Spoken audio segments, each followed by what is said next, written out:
Gente querida do terror Nadna, conceitos que definem quem faz parte da família Nadna. Vida, vida pronta. Vida tem horas que parece uma madrasta, mas com o passar do tempo, a gente descobre que ela sempre foi uma mãe que protege, ensina, educa, mas que em alguns momentos tem que usar métodos aparentemente cruéis para que a gente possa entender a mensagem. Então, vida a gente não define. Vida não é boa nem ruim, é apenas vida. Existe para ser vivida. A cada tic-tac do relógio, a cada passo, a cada gesto. E a soma é o que a gente chama de tempo para evoluir. Muitos aproveitam, outros nem tanto. Não existe perda maior de tempo do que ficar concentrado em interrogações como, por quê. Não.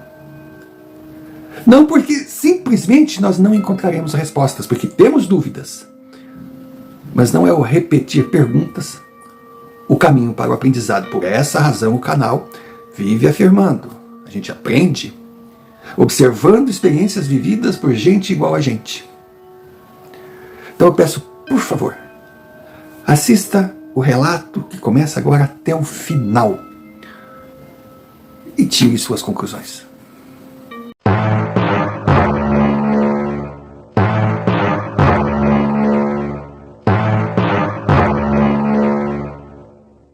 Senhor Romário, meu nome é Maria Eduarda, nome fictício, lógico. É assim que determina o canal e eu sou obediente, sempre fui. A menininha bem educadinha do papai. Eu citei meu pai agora. Citei, né? Mas não tem como não citar o meu pai.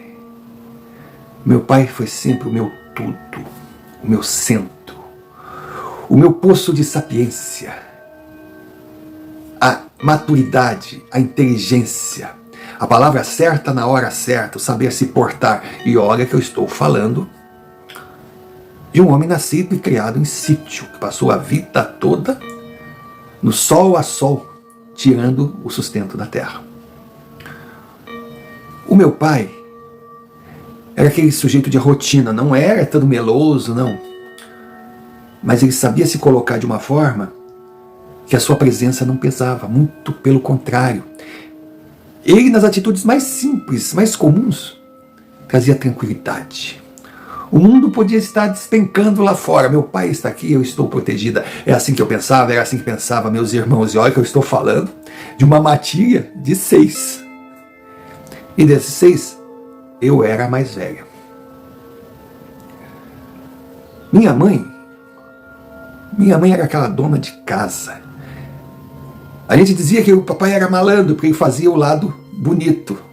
Papai sabe tudo, meu papai é legal. Era minha mãe que tinha que puxar as rédeas. Isso numa época que não tinha essa coisa de psicologia, de terapia. Não, terapia era chinela. Terapia era vara de marmelo. A casa tinha regras. A vida tinha leis. E a gente aprendia sobre a existência delas e o fato de sermos obrigados a cumpri-las. Era por bem ou era por mal. Mas era uma vida feliz, era uma infância maravilhosa. A gente aprendia, indiferente de ser menino ou menina, a lidar na enxada, a cuidar de uma casa, a arrumar o quarto quando levantava, a lavar a louça, a fazer comida. Tudo era no rodízio. E cada um sabia o seu dia da semana e as obrigações a cumprir, sem atrapalhar os estudos, porque o meu pai dizia, se vocês não estudarem, vocês se tornarão um velho rabugento, igual ao que eu sou agora. Nossa, eu lembro que 7 horas começava um programa na rádio local, que era um programa só de música sertaneja. Aí chegávamos em casa, ou da escola, ou da roça, ou outra a fazer. Mais 5, 5 e meia, quando começava a querer o sol se esconder, estávamos todos lá, banho tomado, sentados em volta daquele rádio, ouvindo as músicas e conversando. Ah, seu Romário, eu fecho os olhos, eu me vejo lá. Aquele ranchinho de madeira, aquele cheiro de natureza, com o Barnabé e o general em volta da gente. O pai chamava de cachorro, mas eram 2 bois. Eram os que guardavam a casa. Se chegasse convidado por alguém da família, os 2 eram verdadeiras cadelas. Mas não entrasse sem ser convidado. Eles faziam parte da família. Meu pai adorava aqueles 2 e nós também. Era uma vida feliz. Mas felicidade, quando a gente acha que tem tudo, surge um algo mais.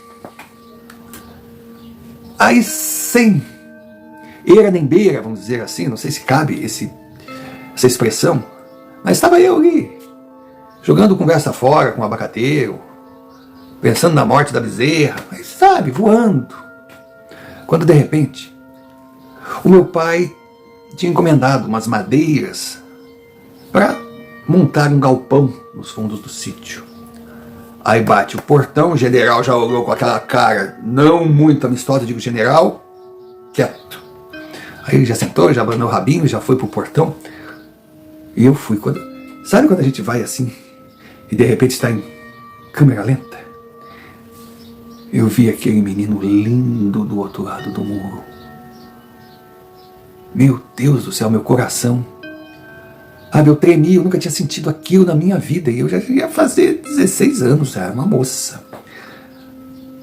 Aí não é só questão de sentimento, eu vi os hormônios do meu corpo, eu digo, o que está acontecendo, meu Deus? Eu não sabia que eu tinha tanto líquido corporal. As mãos suavam. Eu vi que a minha pele estava vermelha e eu não conseguia tirar os olhos daquela criatura linda. Aí com um sorriso disse boa tarde, eu digo boa tarde, mas esse boa tarde meu saiu boa tarde. Eu trouxe a encomenda das madeiras, é aqui que eu descarrego? Aí eu disse, não moço. E apontei para o local onde meu pai estava, que era... Ele agradeceu, sorriu, foi andando. A vontade que eu tinha de dizer, aí volta, não vai, joga madeira aqui, não tem problema. Ele entrou no caminhão, olhou para trás, deu outro sorriso. Bom, eu fiquei enfeitiçada. Só para resumir, 3 entregas depois, nós estávamos conversando, eu do lado de dentro do portão, ele do lado de fora. Aí meu pai chegou com aquela cara de o que tu está fazendo aqui, se tu já entregou o que tinha que entregar. Ele olhou meu pai assim e disse, meu senhor, a mercadoria está toda entregue, está boa? Está do jeito que o senhor pediu? Tá. Depois eu vou lá na madeireira, vou agradecer. Aí ele disse, mas já que eu cumpri a minha tarefa profissional, eu posso ter uma conversa de homem para homem para o senhor? Meu pai olhou aquele fedelho. Ele simplesmente disse, eu estou encantado com a sua filha. E se ela assim o desejar, eu gostaria de vir aqui outras vezes para conversar com ela. Foi a primeira vez que eu vi meu pai assim, pego de surpresa, e não esperava uma atitude de homem daquele porte, de um moleque. Ele tinha 18 anos. Meu pai olhou para mim, Duda, você quer que ele volte? Aí eu falei, ai pai, eu ia gostar. Então está muito bem. Mas por favor, venha apenas nas sextas-feiras. Aí ele vai, mas sexta-feira eu trabalho à tarde, estudo à noite.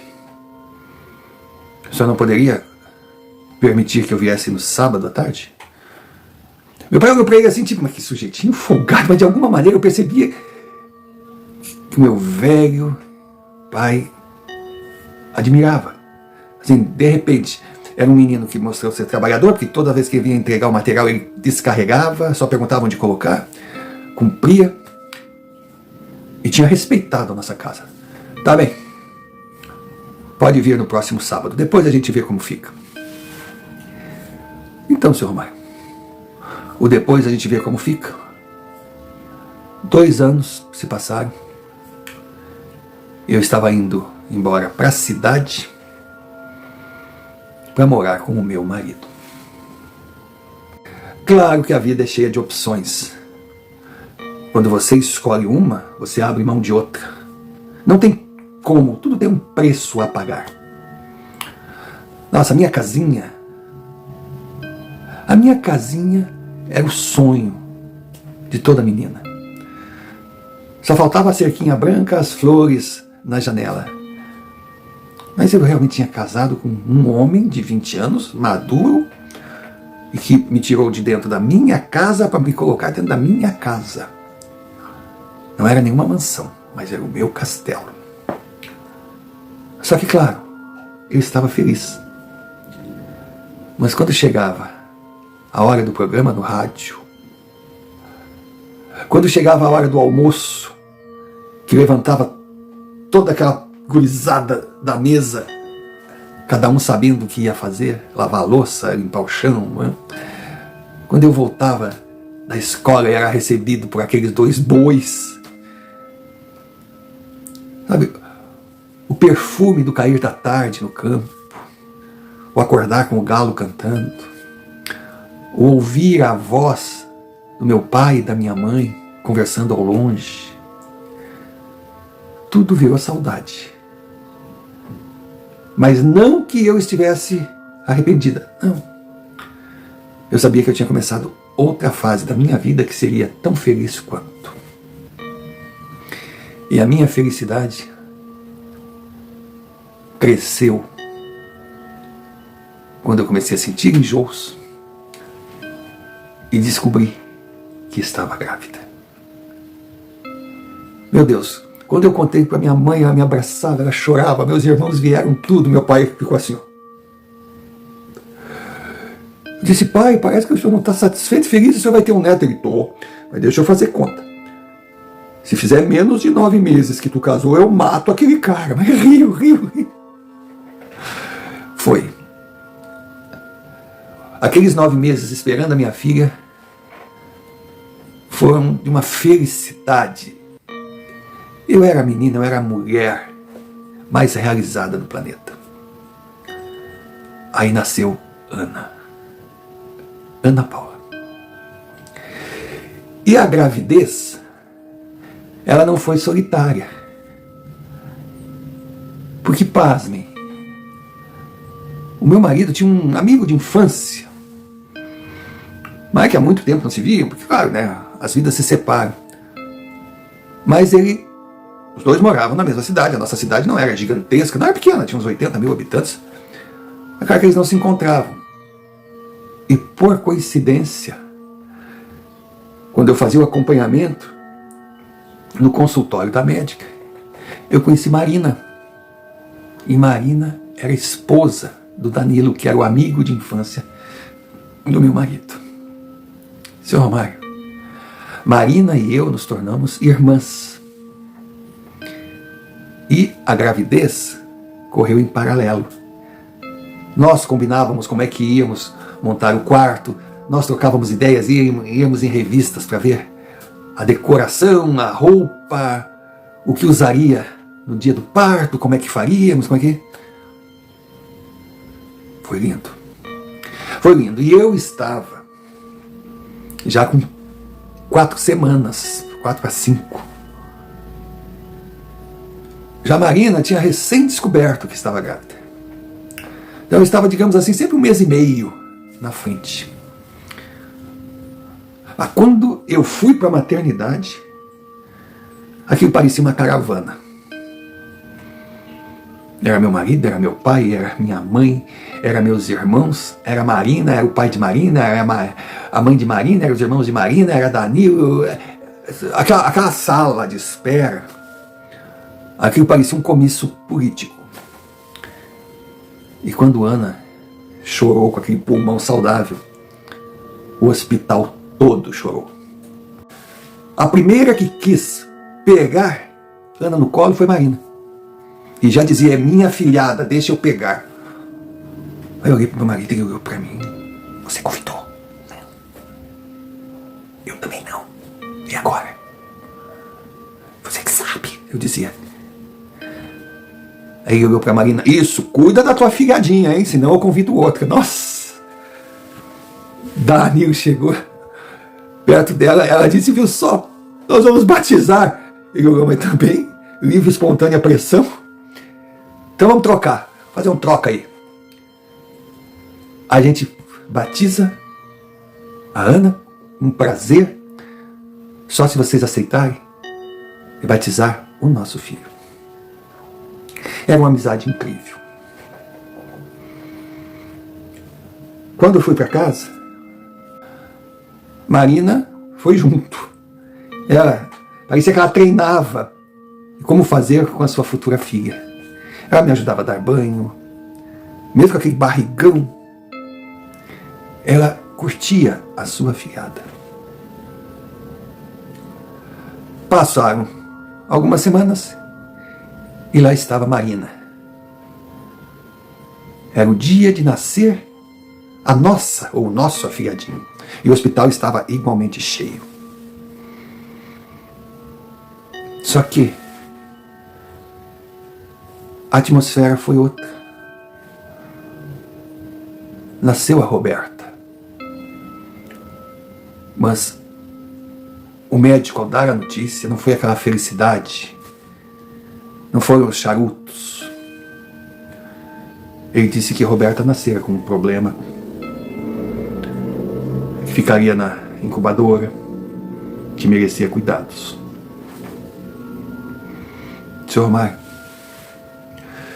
eu fiquei ao lado da minha amiga o tempo todo. Ela abraçava a sua filhotinha, mas a sua filhotinha ela tinha um roxinho, ela não era uma criança saudável, ela era magrinha e coisa. Nós ficamos naquela luta. Aí numa quarta-feira, eu não vou esquecer, nunca mais.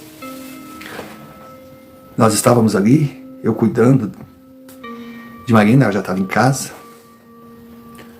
E a menina Roberta ainda estava no hospital.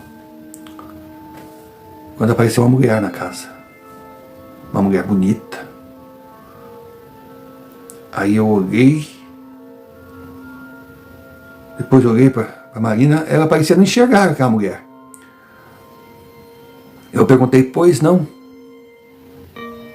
O que a senhora deseja? Ela não me disse nada. Mas eu podia sentir o que ela pensava. Eu vim pegar o que é meu. Aí eu fui para trás assim, eu sentei na cama onde estava a Marina. A Marina perguntou, mas o que tu tem? Eu vi uma mulher aqui.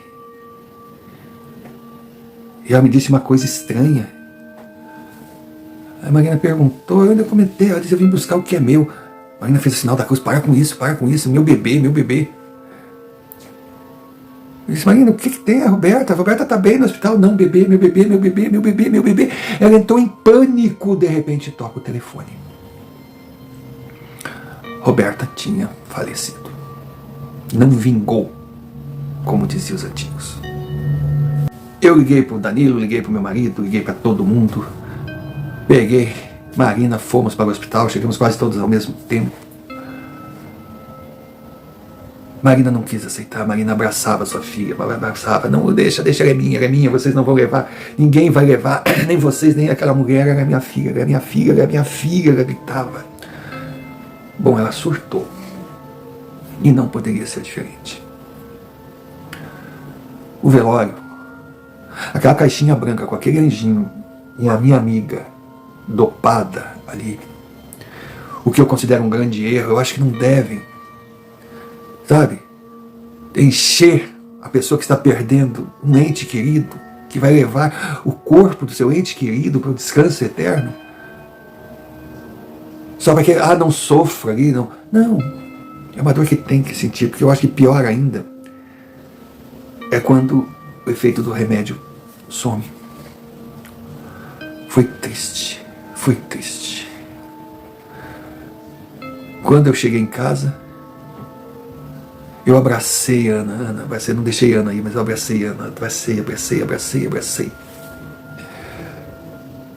E eu só pensava em Marina. Passaram uns dias e eu fui visitá-la. Aí que eu digo, o efeito do remédio tinha passado. Quando eu entrei no quarto, eu disse, ai, minha amiga, ela olhou para mim, o que você quer aqui? O que você quer aqui? Você é culpada. Foi você que trouxe aquela mulher aqui para dentro. Foi você que permitiu a entrada dela. Eu não estava vendo aquela mulher, ninguém estava vendo. Foi você que viu, você autorizou que ela levasse minha filha. Sai daqui. Você é filha do demônio, sai daqui. Por que a minha filha? Por que você não deu a sua? Ela é minha filha, eu quero a minha filha. Aquele grito, aquela coisa. Veio a mãe, veio coisa, me levaram. Eu tentava explicar, eu digo o que é isso e coisa. Inclusive Danilo chegou, deixa. Ela está fora de si, ela tá enlouquecida. Ela não queria ver ninguém, ela não queria saber de ninguém. Ela não queria que a mãe dela, que o pai dela, e muito menos eu, que ela via como culpada, ela gritava, porque a minha filha, aquela mulher que você viu, veio buscar uma criança, você poderia ter dado a sua, você permitiu que fosse a minha, Roberta, eu quero a minha Roberta, era aquele desespero. Bom, chegou um ponto, que até aconselho os médicos, era de bom tom que ninguém fosse visitar, que ela tentasse administrar. Danilo pediu licença do trabalho, pediu férias, deram para ele, claro, todo mundo sabia.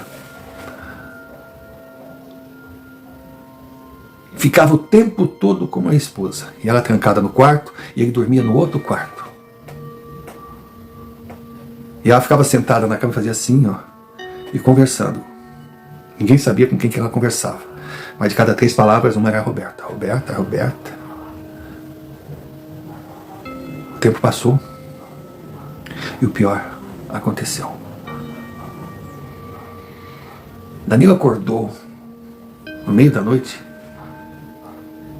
sentindo um cheiro horroroso. Sabe aquele cheiro de podre?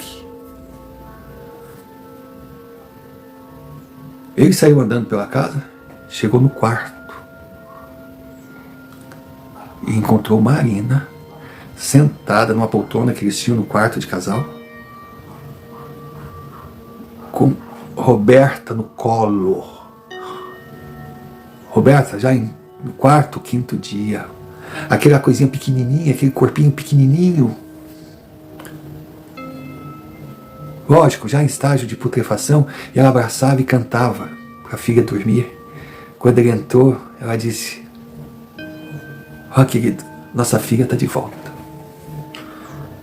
Danilo ficou em choque.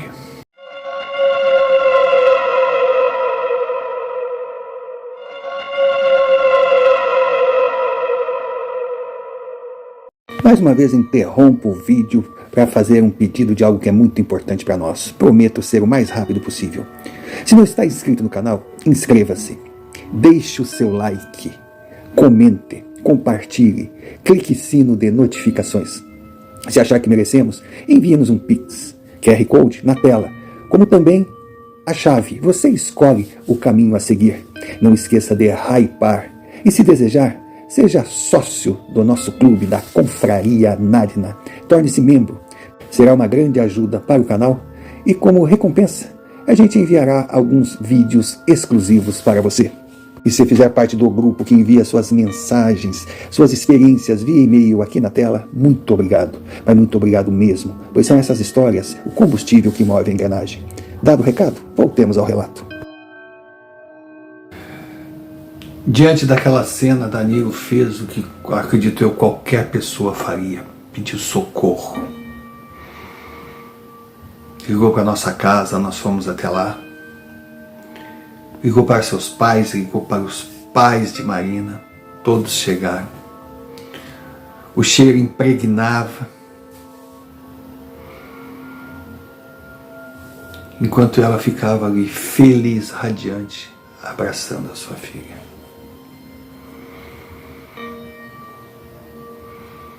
Os homens conversavam para saber o que fariam, que atitude tomariam, porque, lógico, o corpo daquela inocente não poderia ficar ali. Mas como tirá-lo dos braços da mãe que não aceitava o fato da criança não ter vingado? Tem a questão legal. Poxa, profanação de túmulo. Marina poderia ser internada como alucinada, como, sabe, totalmente fora de si, poderia ser presa, ninguém sabia o que fazer.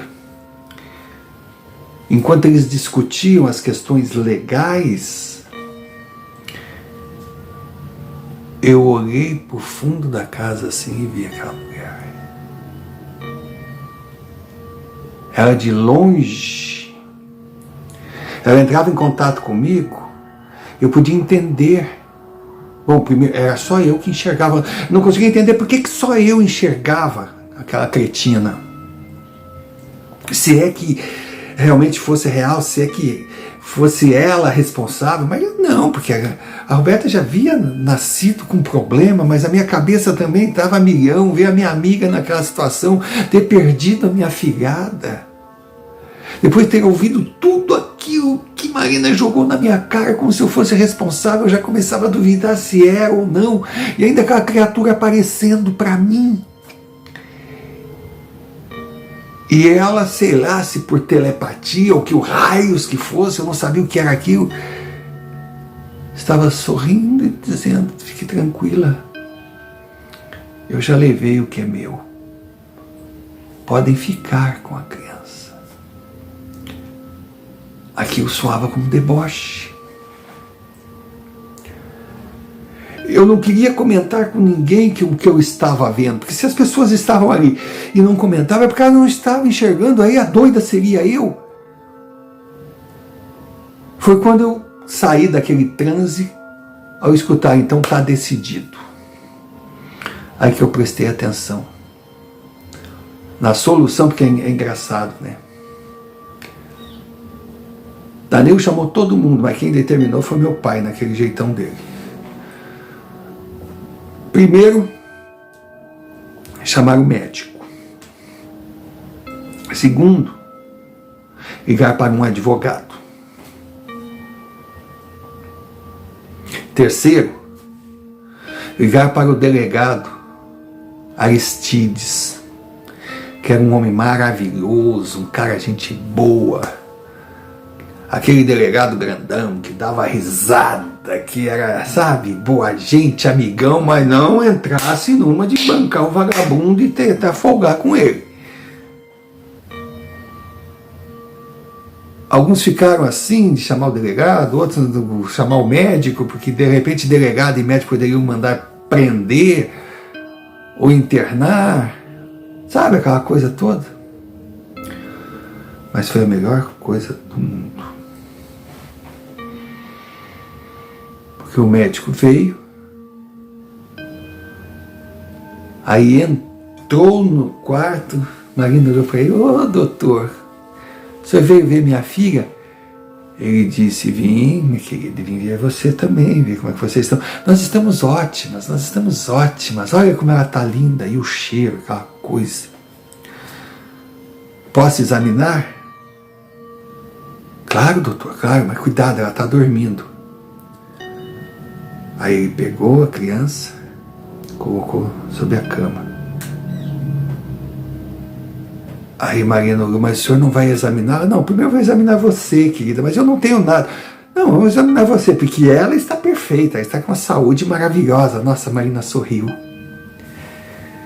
Ai, que bom, que notícia boa.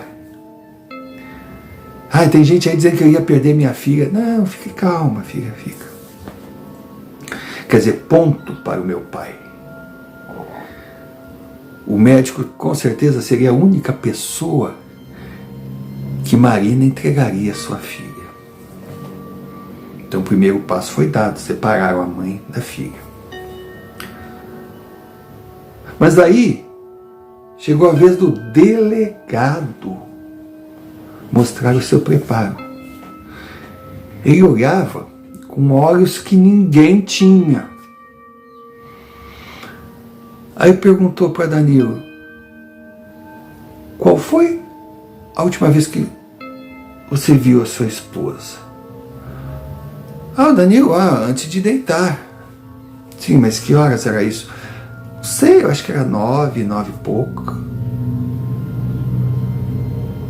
Que eu levei a bandeja dela, porque ela estava fazendo refeição, quer dizer, não estava nem comendo, mas eu levava a bandeja dela para ela comer alguma coisa, deixava ali com ela estava parada na cama.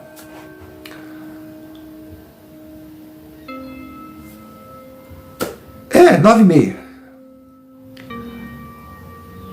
Aí o delegado, que horas você encontrou ela com a criança no colo? Devia ser umas 4 horas da manhã. Ele pensou, choveu, né? Aí nós todos, realmente choveu a noite toda. Aí o meu pai já estava sempre um passo à frente. Aí chegou o delegado e disse, sabe que o senhor tem razão? Nós não entendíamos nada. Aí enquanto o médico examinava a Marina, o delegado deu uma olhada no quarto e coisa. Aí saímos todos, aí o advogado chegou, não, porque nós temos que fazer assim, porque, né? O delegado olhou para ele, não se preocupe com as questões legais. Porque o que acontecer aqui vai ficar aqui, ninguém está pensando em prejudicar essa moça já sofreu demais. Mas daí ele olhou para Danilo e disse, o quarto está limpo. A sua esposa não tem nenhum vestígio no corpo, qualquer tipo de sujeira. Eu posso ver os sapatos dela? Eu falei, mas que sapatos? Ela estava no... Aí que ele pensou, não, pode. Aí foi no armário ali que tinha todos os sapatos, todos guardados, todos limpinhos. Aí o delegado simplesmente falou, essa moça não saiu do quarto. Agora a questão é saber como o corpo da menina chegou até ela. Aí eu falei, meu Deus, deixei escapar. Todo mundo olhou para mim assim. Você está sabendo alguma coisa, Eduardo? Meu pai, Duda? Aí eu falei o que tinha acontecido. Falei sobre a mulher, sobre a imagem. Aí o advogado disse, mas mesmo que exista essa mulher, diante do juiz, não será prova de nada.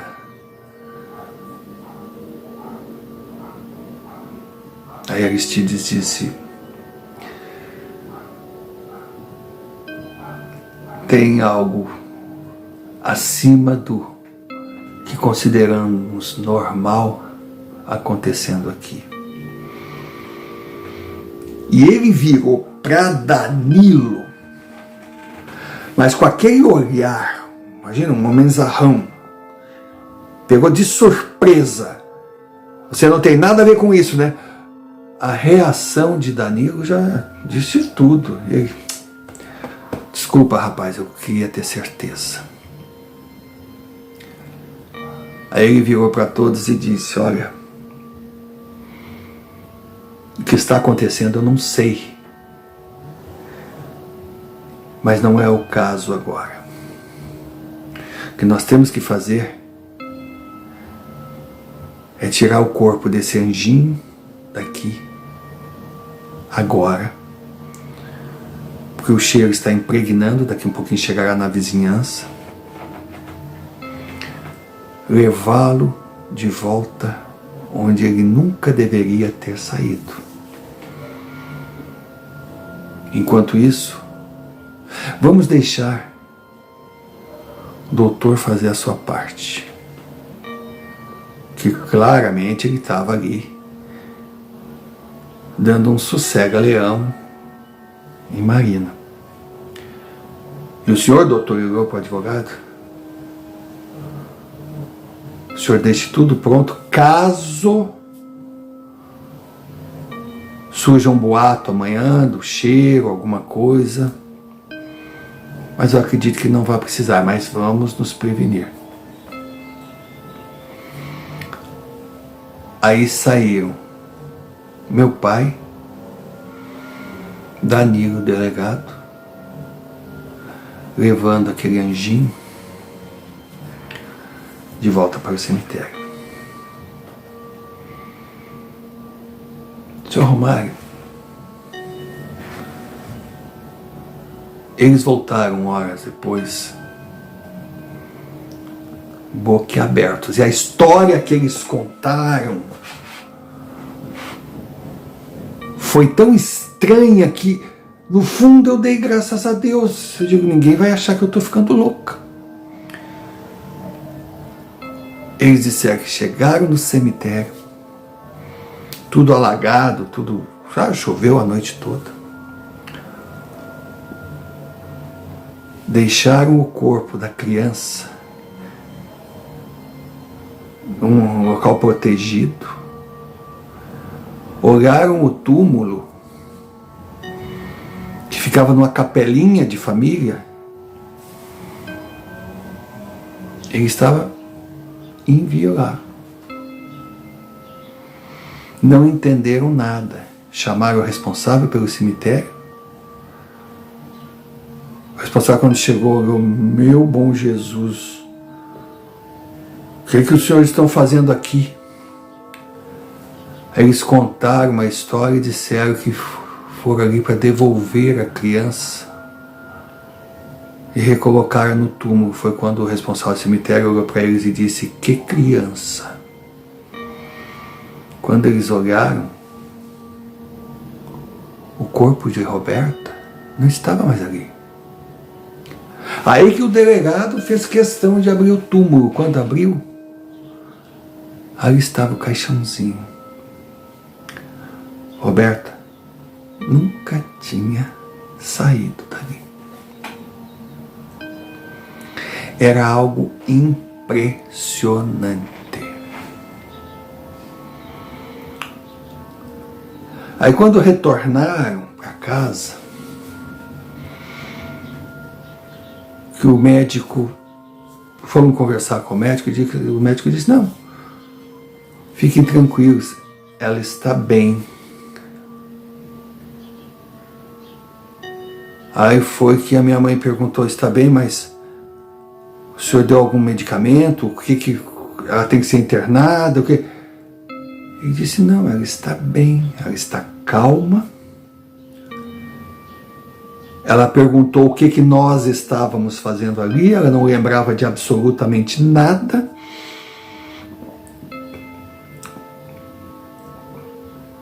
Foi quando eu disse: descanse, filha. Descanse na certeza que a sua filhinha está bem. E ela me disse: eu sei, doutor. Está doendo muito, está doendo muito. Eu quero a minha filha, eu quero a minha filha. Mas eu sei que ela descansou, que ela estava muito doente. E que, infelizmente, Deus achou melhor que ela partisse, porque ela nunca fez parte desse mundo.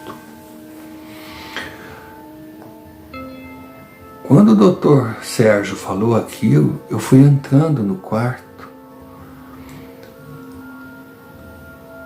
Aí me aproximei e Marina olhou para mim: oi, Duda, que bom que você está aqui. Vem, me dá um abraço. Preciso tanto de você, minha irmã. Senhor Romário, até o cheiro que antes impregnava a casa havia desaparecido. Foi algo que ninguém conseguia explicar, mas que todos sabiam que tinha acontecido.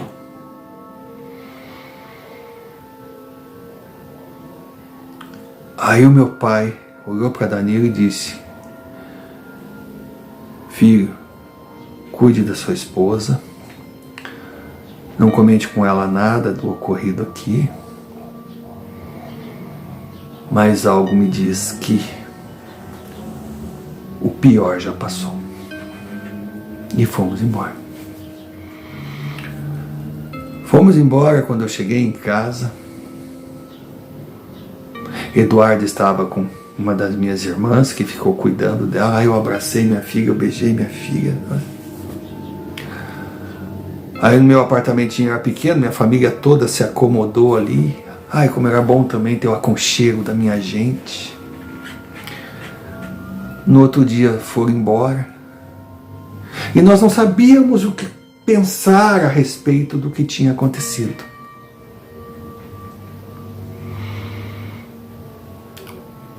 Eu comecei a ir todos os dias na casa de Marina.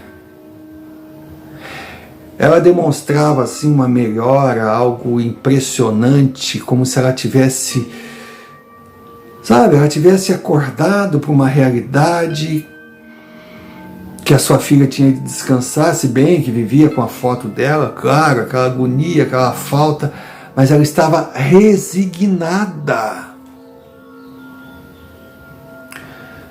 Já voltou a fazer as refeições junto com o marido. Dizia para o marido que ele podia voltar a trabalhar, que ele precisava trabalhar. Chegava ela que teve que sair do emprego, mas que ia, sabe, se cuidar e logo voltaria a trabalhar também. Eles tinham que seguir a vida. Ela dava força para Danilo. Ela me agradecia. Eu levava Eduardo lá, ela abraçava Eduardo, minha filhadinha, tu vai ser feliz, tu vai ter a luz. Era outra pessoa.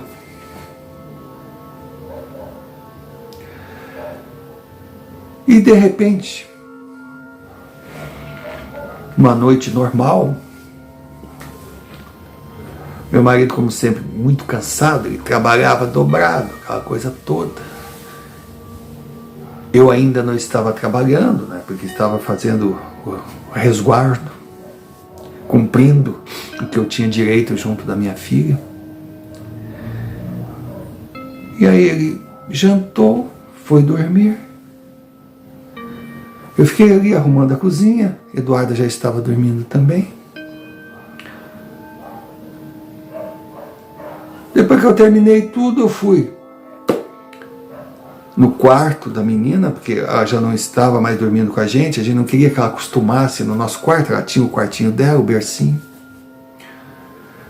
Quando eu abro a porta, eu vejo meu pai no lado do berço de Ana, fazendo da mesma forma que ele sempre fazia comigo, cantando. Era uma música antiga, sertaneja, uma coisa assim, Lampião de Gás. Aquela música cresceu comigo, era minha lembrança afetiva. Ele passava a mão no rosto da minha filha e cantava Lampião de Gás, Lampião de Gás, quanta saudade você me traz. Eu ficava vendo aquela cena assim. Eu tive aquele momento de encantamento. De repente eu disse: pai, eu não vi o senhor chegar. Ele olhou para mim assim e disse: filha, tome conta do nosso anjinho. Você vai cuidar dela. E sumiu, seu Romário. Eu fiquei parada, gelada. Eu digo: meu Deus, o que está acontecendo? Quando eu perguntei o que está acontecendo, tocou o telefone. Eu não queria ir atender. Mas não tinha outra pessoa. Eu atendi. Quando o meu irmão disse o meu nome, eu perguntei o que aconteceu com o papai. Ele chorando e disse: papai teve um infarto fulminante quando estava ouvindo o seu programa de rádio.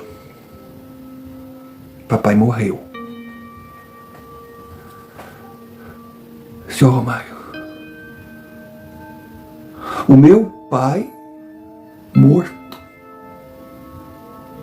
Não, era algo que eu nunca imaginei. Meu pai e minha mãe eram eternos, eles não podiam morrer, eles nunca tinham morrido antes. Mas era verdade. Foi só o tempo de chamar o meu marido, arrumar Ana, pegar as coisinhas, ir para nossa cidade, para o velório do meu pai. Senhor Romário, ele foi se despedir de mim, da sua netinha, e me preparar, porque algo de pesado ia acontecer. Eu ficava pensando, eu digo, meu Deus, o que mais vai acontecer na nossa vida? Não é possível, chega. Foi triste. Foi triste, eu me agarrei a Marina nas semanas seguintes. Era eu chorando a morte do meu pai. Era ela sentindo a falta da sua filha. Éramos nós duas irmãs que a vida uniu, resignadas, tentando tocar, mas sentindo uma dor terrível. Foi quando, numa dessas visitas à Marina, nós sentadas à tarde, tomando um café, que eu olhei e vi aquela mulher. Quando eu vi aquela mulher olhando para mim, tipo dizendo, eu vim buscar o que me pertence, eu não quis dizer o que estava vendo para a Marina para não assustá-la. Ela olhou para mim, é ela. Eu disse, você também está vendo? Claro que eu estou vendo. Saia. Saia da minha casa. Você já me tirou o que eu tinha de mais precioso, não vai tirar de mais ninguém. Saia da minha casa. Aquela mulher olhava para minha amiga já surtando, como se não ligasse. Aí eu entrei também. Vai embora, seu demônio, vai embora. Ana, você não vai levar. Ana é nossa. Ana é nossa filha. Você não vai tirar nossa filha, nossa filhada, vai embora. E aquela mulher continuava encarando. Eu sabia que Ana estava no quarto. E eu não ia permitir que ela entrasse. Aquela mulher foi caminhando e nós nos sentimos fracas. De repente, aquela coisa que estava naquele, sabe, olhar frio, dominante, fez... Sabe, a impressão é que dava um gato quando se vê ameaçado, fez um gesto terrível. Quando nós olhamos para trás, ali estavam meu pai, segurando Roberta no colo, com firmeza, olhando para aquela criatura. Existia uma luz que o cercava. Marina olhou e disse, Roberta, como você está linda. Eu, pai. E nós estávamos assim, tão hipnotizadas, com aquela luz, com aquela paz, com aquela força que sentimos, que desviamos um pouco do olhar daquela criatura horrenda. Mas meu pai se manteve firme e disse, volte para o mundo das trevas, que é o seu lugar. Daqui, você não levará nada. Você pode se sentir poderoso. Seu demônio travestido de mulher. Mas você não é nada diante do amor de duas mães, de um avô, sendo acompanhados com o poder de Deus. Suma daqui e não volte nunca mais. Aquela coisa simplesmente Começou a estremecer, sem brincadeira, senhor Romário. Sabe as aberturas, porta, janela, tudo começou a bater. Pá, pá, pá, pá, pá, pá, pá, pá.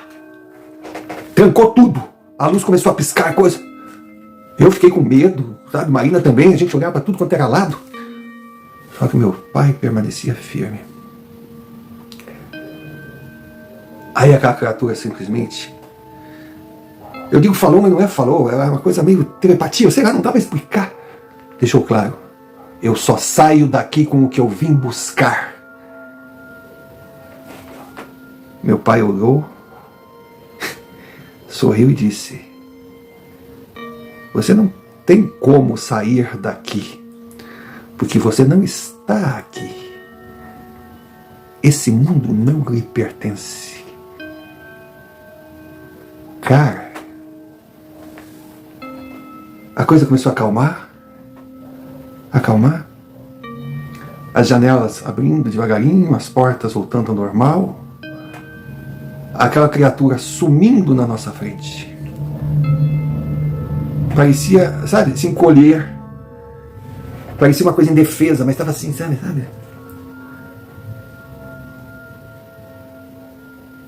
Aí meu pai chegou para Marina e disse: fique tranquila. A sua filha está muito bem amparada. E um dia vocês irão se reencontrar. Aí olhou para mim e só disse: Duda, o amor não tem adversários. Ame sua filha, que certamente com o que vocês sentem, vocês duas sentem por ela, nenhum demônio, nenhum ser das trevas poderá ousar imaginar serem seus donos. Fiquem em paz. Nisso, eu ouvi a porta bater. E aí eu levantei assim, sabe? Aí fui abrir a porta. Era Danilo. Tudo bem aqui? Eu disse tudo, o que é? Ele, eita, vida boa, hein? Eu acho que eu vou querer ficar grávido. Você estava dormindo? Ele entrou no quarto e de fato. Senhor Romário, depois do café, pelo que eu pude entender, Marina e eu fomos para o quarto, ela deitou na cama dela, eu sentei no sofá que fica ao lado e nós dormíamos.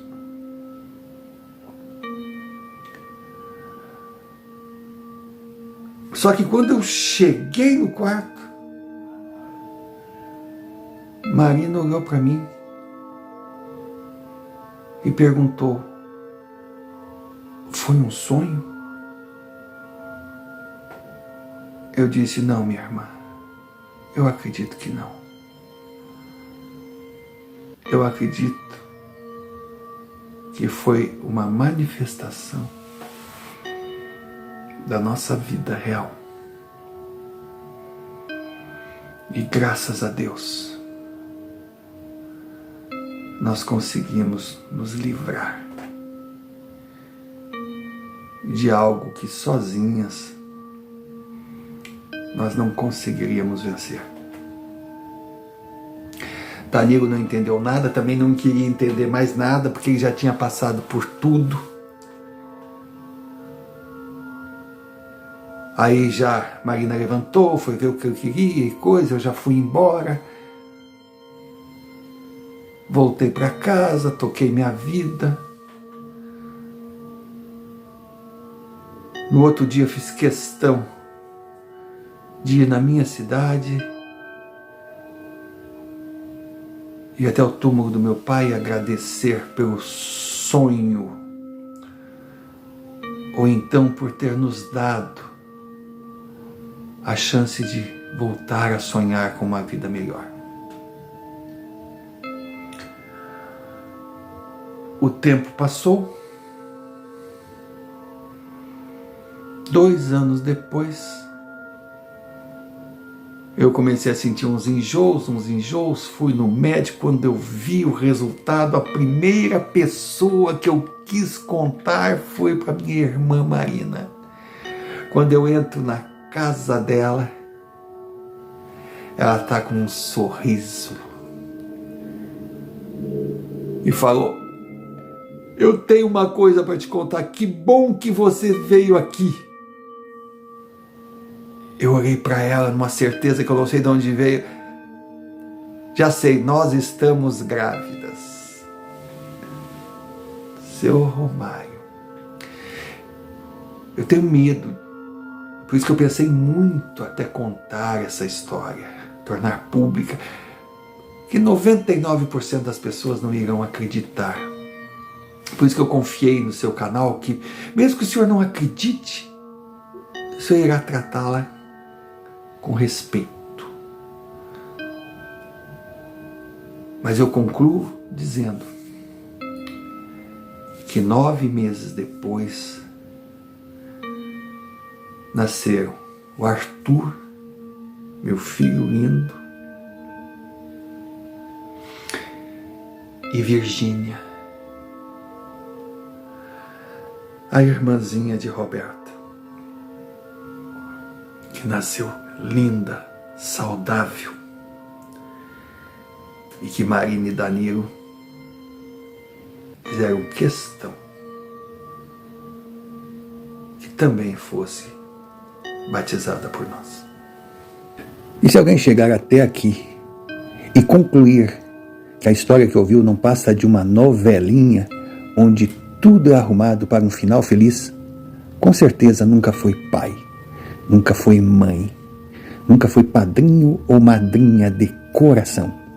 Não tem a mínima noção da dor que é perder um filho ou um afilhado querido. No futuro, momentos felizes surgirão entre os nem tanto. Outros filhos, outros afilhados, talvez cheguem. Eles serão sempre bem-vindos, pois terão um lugarzinho reservado em nossas vidas, mas certamente não ocuparão o lugar daqueles que se foram.